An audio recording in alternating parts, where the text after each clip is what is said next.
do PL, Valdemar Costa Neto, disse que Eduardo Bolsonaro voltará ao Brasil para disputar a eleição de 2026. Apesar do deputado estar cogitando pedir asilo político nos Estados Unidos e permanecer indefinidamente em solo americano. O PL, apesar disso, conta com ele como candidato até puxador de votos na eleição do ano que vem. Eduardo vem sendo cogitado para disputar uma das 2 vagas ao Senado por São Paulo. Tem uma outra hipótese mencionada, é ele chegar e disputar a própria presidência da República, no lugar do pai, que está inelegível. Então ele está se protegendo para o pleito do ano que vem. Para a Folha de São Paulo, Valdemar afirmou, abre aspas, Eduardo será o nosso senador em São Paulo, fecha aspas. Leandro Ferreira já comenta os 2 temas que são praticamente ligados um ao outro. O pedido de cassação do passaporte, com a possibilidade do pedido de asilo político do Eduardo Bolsonaro, ou mesmo uma estratégia para ele se proteger de tantos ataques e tanta censura e depois poder se candidatar. Com a sua opinião, Leandro Ferreira. Sobre o primeiro tema, eu acho que assim, você falando sobre o direito inviolável do deputado de não ter o seu passaporte, mas você parece que esquece o direito inviolável do deputado que pediu a cassação do passaporte de fazê-lo. Cabe a quem de direito negar, como foi negado. O pedido foi um absurdo, né? Mas você também não pode violar o direito do deputado de pedir. Então, pau que bate em Chico tem que dar em Francisco. Né? Você sabe muito bem disso. Então, superado este ponto, que acho que a gente gastou muito tempo da nossa audiência com ele, né? A gente pode entrar neste que é Valdemar da Costa Neto, né, gente? Valdemar da Costa Neto dizendo que o Bananinha, ou Banana, no caso de agora ser residente dos Estados Unidos, né, ser uma aposta tão importante assim para o PL. Quem né? que é Bananinha? O Banana, agora é o Banana, que é o Eduardo Bolsonaro. Né? Mas que falta de respeito. Porque esse é o apelido dele no Congresso Nacional. No Congresso Nacional ele é chamado de Bananinha. Não sei se ele gosta desse apelido, não. Certamente mas... não. Certamente não. Mas de toda a sorte, né? Tem gente que não se cansa de ficar do lado errado da história. Né? Mas vou te falar, com 1.800.000 votos, a banana dele é grande, então. Meu Deus! Isso foi na eleição de 2018. Diminuiu bastante na eleição de 2022 para 700 mil.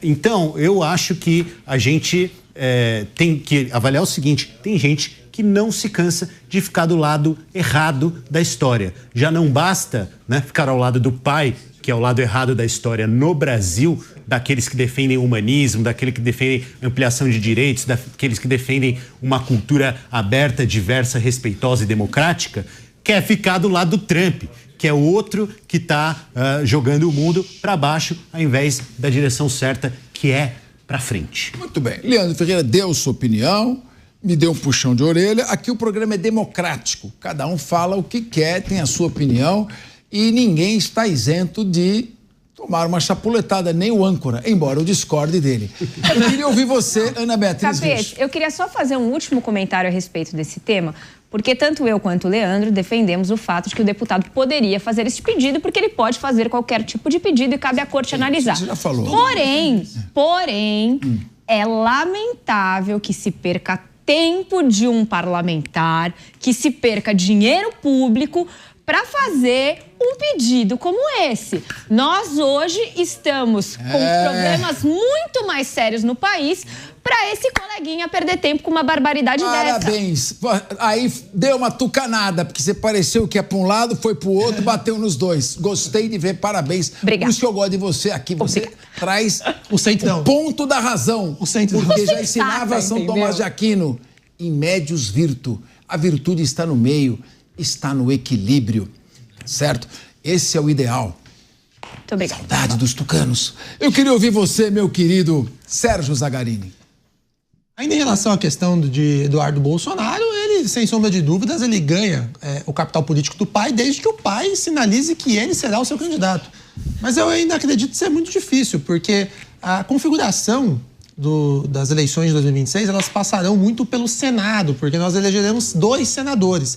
Diferente do que o Leandro Ferreira diz, olha aquela história, aquela narrativa. O Leandro, Leandro, a vaga na SECOM, lá no Ministério de Comunicação, é quase sua, meu amigo, porque chega a ser bonito que você fala o lado certo da história. Sendo que quem está em casa ouve as 2 versões do fato e quem decide, muitas vezes, o lado certo é o eleitor, é o telespectador. Então, é isso que faz com que hoje nós tenhamos um país completamente polarizado, com base nessas narrativas de que ainda vive o atual governo federal. Porém, em relação ao PL, especificamente, a declaração de Valdemar da Costa Neto, sim, Eduardo Bolsonaro será eleito tranquilamente aqui no estado de São Paulo. E digo mais, a outra vaga do Senado provavelmente será ligada também à direita, que teremos o Derrite também provavelmente disputando a eleição. Então são 2 nomes gigantescos no estado de São Paulo que disputarão o Senado, enquanto nos outros partidos, para não falar que é só na esquerda, nos outros partidos nós não temos nomes relevantes a ponto de conseguir essa grande quantidade de votos. Porque é o caminho natural. Quando você, de novo, Leandro, você critica o Trump, é só você olhar o rumo dos países. Nos Estados Unidos, na Europa, aqui no Brasil, nós temos naturalmente o caminho para a direita, que eu digo, em termos de conservadorismo. Porque tem uma pauta liberal, que inclusive se mistura quando a esquerda e a direita falam, que é a defesa da liberdade, e a pauta de costumes. Isso aí muda, porque o liberal defende costumes de forma distinta do conservador. Só que, vejam, aqui no Brasil hoje, a tendência, com base na economia e com base na percepção da população, do nosso telespectador, com todas essas jogadas em cima aí do PL e dos demais deputados, é com que, na verdade, eles tenham grandes chances de ganhar as eleições de 2026. Muito bem. O Sérgio Zagarino está na pauta, está comentando aqui o gerador de caracteres. Eduardo voltará para disputar eleição. Rodolfo Marins, Eduardo Bolsonaro deve voltar para disputar eleição na sua avaliação? E voltando, seria um candidato forte? E sendo um candidato forte para Senado ou para a presidência? Dizem que na eleição do ano que vem vai ser mais importante um senador do que um governador. Não sei dizer, Capês.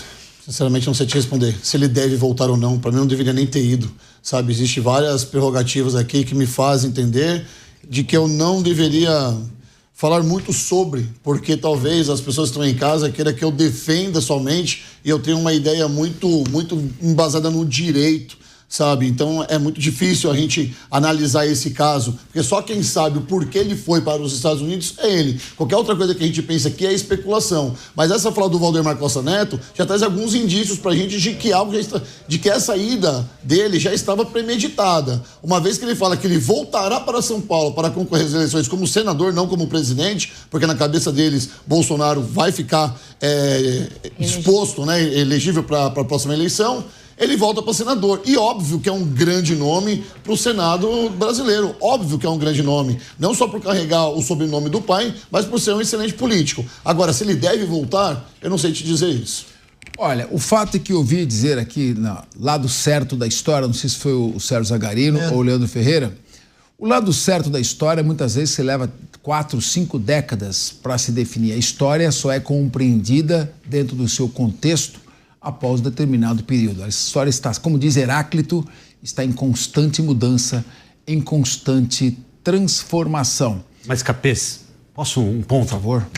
Uma leitura que nós dois gostamos muito, sei que você gosta, do Eichmann em Jerusalém, da Hannah Arendt, né? Mostra que o lado certo da história tem que haver um esforço de se identificar na hora certa, porque senão nós temos a situação como nós vimos na Europa nos anos 30.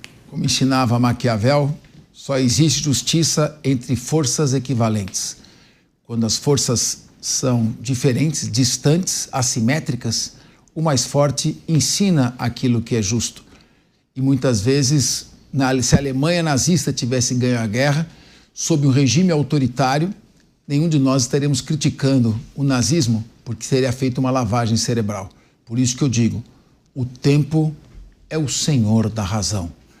As eleições